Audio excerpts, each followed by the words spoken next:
On this episode of the Whiskey Tornado, we review Barrell Craft Spirits' Tale of Two Islands. Tale of Two Islands is part of Barrell Craft Spirits' cask finish series. According to their website in 2018, they produced the legendary Tale of Two Islands rum, a Jamaican rum matured in peated Islay single malt barrels. Those empty casks have been used to finish a blend of straight bourbons. Over time, that bourbon slowly leached the brooding peatiness left behind in the barrel staves by smoky Islay whiskey. A splash of water unlocks wild tropical volatiles that are the calling card of Jamaica's ester-packed rums. It has a mash bill of 73% corn, 23% rye, 4% malted barley. It comes in at a proof of 118.22 and has an MSRP of $85. Welcome back to the Whiskey Tornado. I'm your host, Lance, and today, guys, we have a very interested blended bourbon from you guys from Barrell Craft Spirits. I got my best Hawaiian shirt on for the occasion.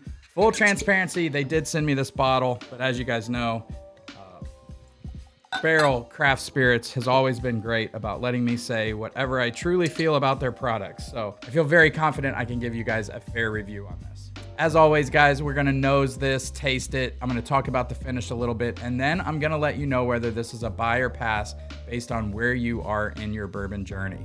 And in addition to that, we'll let you know if this bottle is so special and unique, you need to bunker some just in case the bourbon you love is no longer made.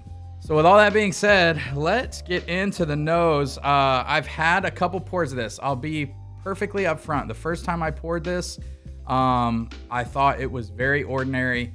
Nothing special, to be honest, especially at that price point of $85. However, the second time I had it, it opened up a little bit more. I found it more interesting and unique.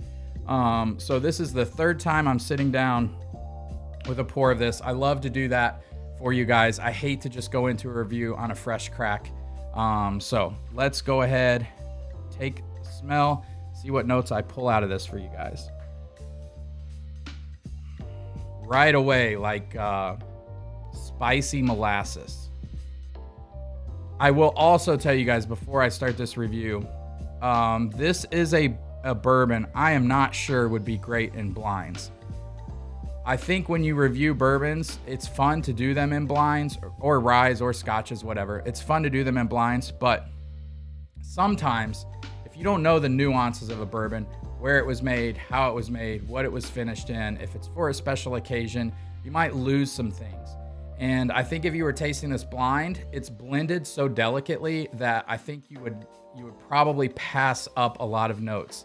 That when you know this is finished in rum and you know it's finished in Islay or was finished or rum, it's in rum barrels that were finished in Islay. I'm sorry, it's in a Islay barrel that finished rum and is now finishing bourbon. I'll get it straight. I think that it helps you pick up a lot of these rum flavors. On the nose, I'm not getting a lot of Islay characteristics. I'm not getting peatiness at all. I am getting dark brown sugar, molasses, some of those like spiced raisins, pineapples, maybe some nutmeg, and definitely candied oranges on the nose. The nose is really complex and it has a lot of that rum, a lot of those rum characteristics shining through. But again, it's only because I know it was finished in rum. If I didn't know, I might pick up that it was finished in rum. I would definitely have no idea this ever touched Islay peated whiskeys before. The nose is really nice, and the rum's really kind of shining through now. Definitely starting to pick up some of those sugar cane notes. I'm not getting, sometimes with rum, you'll get those kind of like rubber cement notes. I'm not getting that at all, but it's really nice. I like the nose. Let's go in for the palate. Cheers, everybody.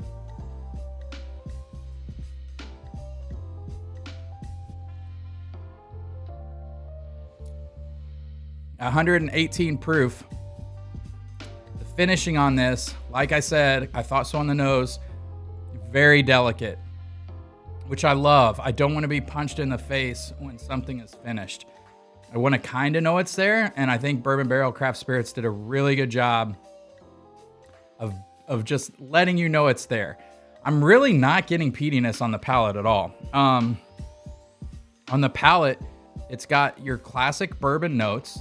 You know, it's got Indiana bourbon, so you can assume MGP, and Maryland. So I assume that's Sagamore, you know, blended into this. But the notes I'm getting on top of the classic bourbon notes are like a little bit of espresso,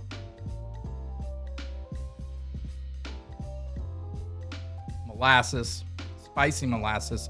It's a high rye mash bill. The molasses really shines through in a really nice way.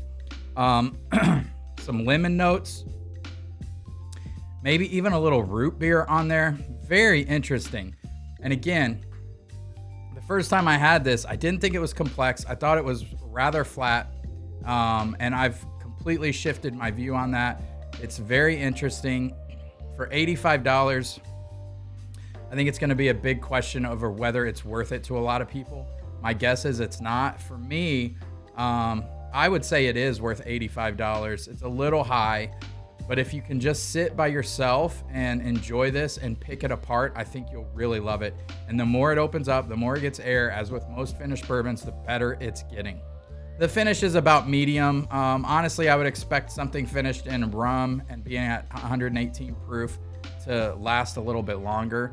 But that high rye mash bill does add some spice on the end, some nice spice, and that is taking this a little bit longer in the finish. I will also say, when I spent some time with this, I added some water, and adding water really did open it up as well, brought the proof down. The sweetness of the rum kind of shines. I started to get a little bit of banana notes in there, a little bit more tropical flavored notes.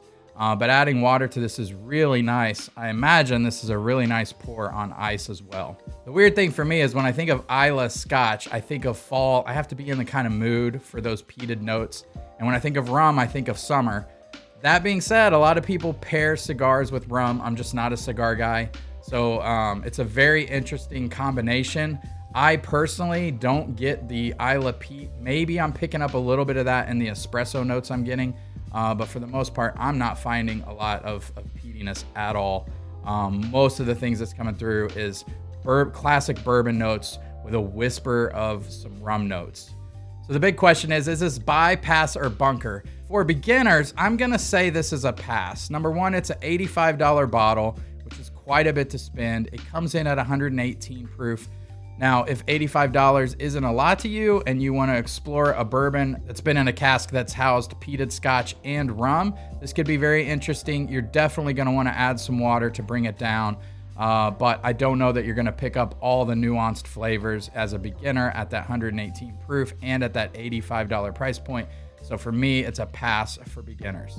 Now, intermediates, I think this is a buy all day long. You're going to be moving up to that 118 proof. You are probably somebody starting to get into a little bit higher proof and exploring with finished bourbons. And I think you're really going to love the sweetness and interesting characteristics that this brings. Now, if you're a bourbon aficionado, it's a question mark. I could go either way, to be honest. I hope that's not a cop-out, but I think a lot of bourbon aficionados who taste this are going to think it's just okay, especially for that $85 price point, especially when you're into more of those really condensed flavors. But I also think there's going to be a side of bourbon aficionados who appreciate good blending and delicate flavors. I think you will like this. So for me, I could go either way for you bourbon aficionados. It's probably try in a bar before you buy. And lastly, is this a bottle you want to bunker? I would say no. It's not interesting enough for me to bunker this. But again, that's not to say it's bad. I think this is a very enjoyable bourbon. I think it's well blended. It's just very interesting, and I'm not sure that it's going to hit everyone across all the bourbon levels. All right, guys, if you enjoyed this review, please like, comment, subscribe. If you want to help support the channel, you can go to our Patreon link in the description below. You can join for as little as $2 a month. It really helps support us and helps us keep things going here on Whiskey Tornado. If you're into barrel picks, you can join our charity organization, Barrels for Hope, where all proceeds are donated back to charity. And we do 6 barrel picks a year. Link is in the description below for that as well. As always, guys, thanks for tuning in. Appreciate all of you very much. And we will see you on the next review. Cheers, everybody.